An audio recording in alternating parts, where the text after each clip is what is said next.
thank you very much for joining us. We're going to talk about a few different things today. One of them being how Denmark is doing internationally, and how are we making a foundation for the Danish riders to do well. And also you're doing remote training as one of your training techniques for your students. And how about we start there? How do you do remote training? Yeah, we had at home a computer, and there I have a small video screen and a joystick, and then by one of my students, that Anna Kaspersak here, she has her own camera in her indoor. It's sitting on the short side, and there I can zoom in and out and follow her around in the indoor. And then we also can connect together with talking to each other, and it goes fast because it would not make sense to have things like that if it doesn't work quick. Because if I say right, you have to go right directly. So it works very fast. So you need a good connection, internet connection. And do you do this with other students as well? No, right now I'm going to do, but at the moment it's only Anna who had that camera. I think in the future there will be a lot, and especially all around in the world, because I can sit at home and teach people in America. And people very often ask me when they buy a horse from me, can you please help me? And I said, okay, you have to install the camera, and then of course I can.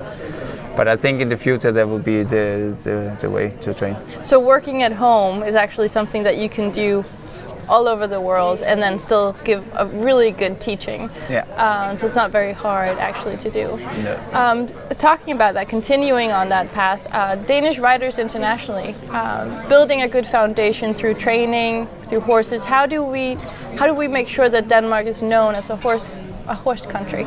Yeah, but it started quite a long time ago, I think, why Denmark is so successful at the moment. It started with Kjeld Christiansen, Blue Horse. They brought a lot of nice stallions into Denmark. And in that way, all the breeding came up. We had at the moment, I think, we are number one if you count how many mares we are breeding, and then if you count the results of the offsprings. Of course, everyone thinks Germany and Holland are better than us, but they also breed 5 times as many mares as we do, or maybe more. But after they started at Blue Horse that way, and there's coming other people which did the same, then all the normal small breeders, they make much better horses than they did before. And that's why I think normal people can buy a very good horse in Denmark, and that way they build everything up. And then later on, people like Andy Kaspersak, Echo, they start to sponsor all the juniors, young riders, Echo Cups, which made it possible for all the junior young riders to survive.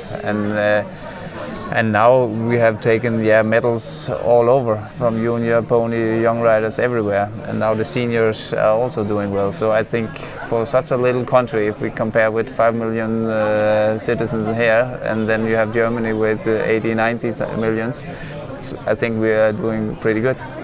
So what's the level of Danish riding currently? Do you know how?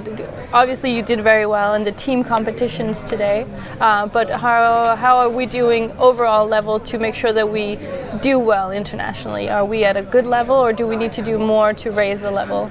No, I think we are on the right way for sure.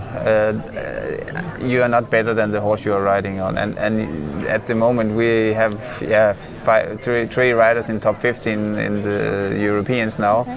And the other countries, they don't have more than we have. So I think it's only the horses which can maybe change a little bit. The rider, the technology, the knowledge, and all these things that we have already here. And the trainers are good, and the basic are on the right way. What do you think an event like European Herning can do to the horse world and to make Denmark more known? This is the first time we're having a competition that's this big in Denmark, and we have jumping, Paradressur and dressage all together. And I think I've been told that's fairly new as well. Yeah, I think in the future with an event like this, then of course people open their eyes and maybe say, okay, that's fun with the horse riding. Before, I think we got not enough TV hours from our sport, because it's still, people don't understand what is dressage. You have to explain to normal people what is it. And of course, if we take medals and things like that, then people will start to watch it. And now when you get so much hours in the television, then of course people will start following it a little bit.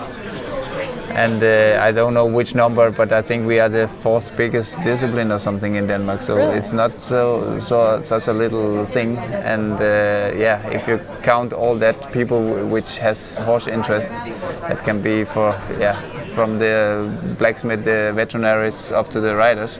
That's a lot of people involved. And I think they should have more time, absolutely. Yeah, no, I actually didn't know it was the 4th biggest sport. I thought it was way down the list, but the 4th biggest. I'm not sport. sure, but it's higher than what you expect. Okay, well, there's also around 450 horses. I was told yesterday by Bo Christoffersen. It's a lot of horses and a lot of people that show up. What do you think will be some of the end results we'll see? Because we're only on Thursday and we'll be here until Sunday. What are your own hopes for this championship? Yeah, for my own, I have tomorrow to go to the special. That was from the 30 best from yesterday and today.